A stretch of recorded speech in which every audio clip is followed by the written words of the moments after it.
Bonjour à tous, c'est Kerdia Sensei de la cave aux animés, et on se retrouve enfin pour ce troisième épisode des animés de l'automne. J'ai mis un peu de temps à le faire à cause de la rentrée, mais je ne comptais pas m'arrêter maintenant, alors que le meilleur est à venir. Donc comme les dernières fois, nous allons découvrir 5 nouveaux animés de la saison automne 2017, celle qui arrive très bientôt, dans 1 ou 2 semaines. Ça promet du lourd, alors sans attendre, allons-y.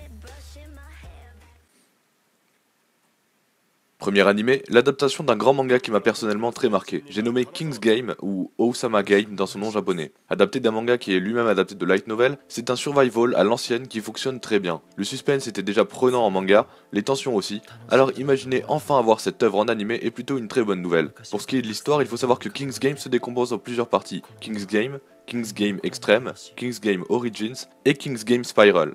Je ne sais pas quelle partie sera adaptée dans l'anime étant donné qu'aucune indication n'est donnée, mais le principe du jeu reste la même pour tous. Tous les élèves d'une classe reçoivent chaque soir à minuit sur leur téléphone un message d'un mystérieux roi, qui leur demande d'accomplir un ordre. Si l'ordre n'est pas accompli par les élèves désignés par cet être mystérieux, alors ils seront sanctionnés, souvent par la mort. Le but pour les élèves est d'être le dernier en vie, pour devenir le nouveau roi. Même si au début les ordres peuvent être gentillés, très vite la tension et la présence de la fatalité mortelle mènent à faire exploser des tensions entre les protagonistes qui finissent par s'entretuer, même sans suivre les ordres du roi. Voulant tous rester en vie, King's Game est un des survival qui développe le mieux cet aspect oppressant de la sanction qui pèse sur les personnages et l'inéluctabilité de leur sort. Un animé à voir, que je vous conseille tout personnellement, en plus des mangas du même nom qui sont excellents.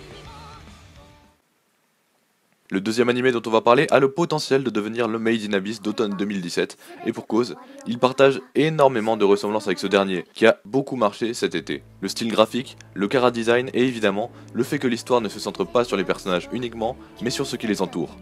Il s'agit de Shoujo Shumatsu Ryoku. On va suivre ici l'histoire de deux jeunes filles, Chito et Yuuri, qui sont les dernières personnes vivantes de la civilisation. Elles passent des jours à parcourir un monde désolé pour trouver de quoi manger et du carburant pour leur véhicule, pour qu'elles puissent encore se déplacer. Leur seule raison de rester en vie dans ce monde vide et mort, c'est le fait de vivre pour quelqu'un, puisqu'elles sont deux. Ce sera sans doute plus un animé contemplatif et fait pour nous donner à réfléchir qu'un animé qui propose de l'action à outrance, et je suis réellement heureux de voir que Made in Abyss aura un successeur spirituel et très prometteur. Rien que dans le teaser, on peut ressentir toute l'ambiance de l'univers dans lequel on va être plongé avec les deux personnages, et rien que cela donne très envie de voir l'animé.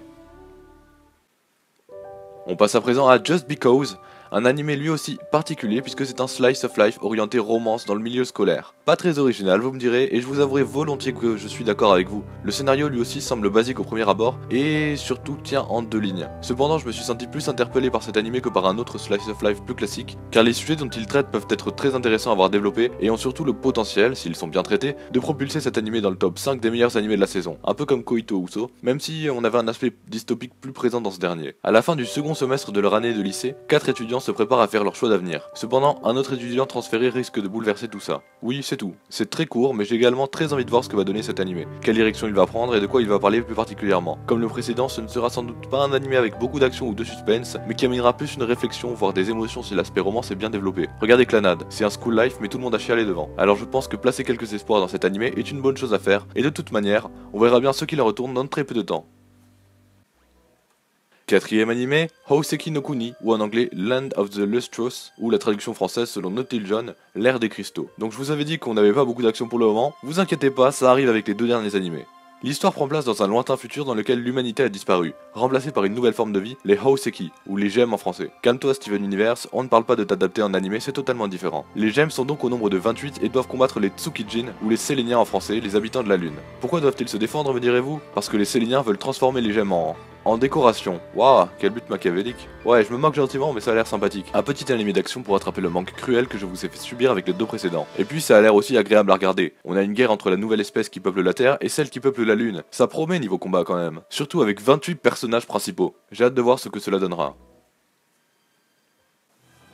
5ème animé, et non pas des moindres puisqu'on parle de l'adaptation animée de Black Clover, un manga qui a explosé de popularité récemment. Il s'agit d'un shonen que beaucoup de gens ont déjà lu en manga, mais pas moi. Me demandez pas pourquoi, même si on me l'avait conseillé, je l'ai pas fait, parce que j'ai jamais pris trop la peine de m'y intéresser, mais bon. L'adaptation animée est donc une bonne nouvelle pour ceux qui ont raté le train, surtout que ça a l'air d'être une série plutôt badass puisqu'elle parle de magie, et de rois, et de sorciers, et tout et tout. Asta et Yuno sont deux jeunes enfants qui ont été abandonnés à la même église. Ils se sont promis, quand ils étaient gosses, de devenir le prochain roi sorcier. Cependant, il y a un petit problème. Au fil des années, Yuno devient un magicien de génie, alors qu'Asta n'arrive pas du tout à utiliser la magie, et s'entraîne donc physiquement. Le jour de la remise de leur grimoire, ils se sont fait bolosser par le système, puisque Yuno reçoit un grimoire avec un trèfle à 4 feuilles, alors qu'ils n'ont habituellement que 3 feuilles, et Asta, il reçoit rien. Cependant, lorsque Yuno se retrouve menacé, le pouvoir d'Asta s'éveille soudainement, et il reçoit un grimoire avec un trèfle à 5 feuilles, dépassant donc le génie de Yuno. Suite à cela, les deux personnages vont prendre des chemins différents, à la manière de Sasuke et Naruto, donc ils seront rivaux en quelque sorte, mais ils auront le même objectif, devenir le prochain roi sorcier. Un scénario qui promet du lourd, du long et du bon. Un bon petit shonen à se mater pour la saison automne, ça fait jamais de mal, et si le manga est aussi populaire, c'est qu'au niveau scénario, l'anime devrait bien s'en sortir également. Et voilà, ça fait maintenant 15 animés présentés par mes soins, et j'espère que parmi ceux-là, au moins un vous aura interpellé ou attiré, voire plusieurs. Mais ne partez pas, ce n'est pas encore fini, j'en ai encore quelques-uns sous le coude, et cette série ne va pas se finir tout de suite. Alors abonnez-vous pour ne pas rater les prochaines vidéos, on se retrouve la prochaine fois pour 5 autres animés de la saison automne 2017, ciao.